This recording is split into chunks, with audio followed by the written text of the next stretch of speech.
po tayo ngayon sa isang parte ng City kung saan bukod doon sa Pasig Taytay na bilihan ng mga pyesa, meron din po dito sa may bahagi ng Taguig kung saan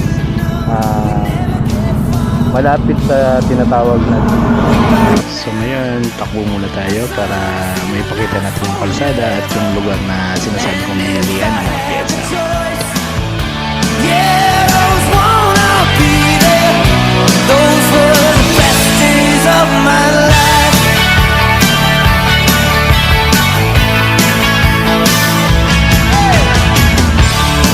Ain't no use in complaining when you got a job to do.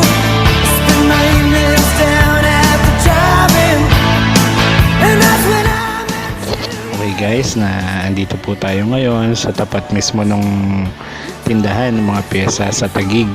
Malapit lang ito sa may Sea Breeze.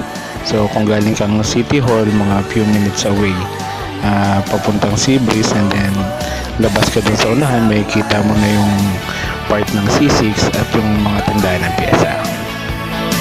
Back in the summer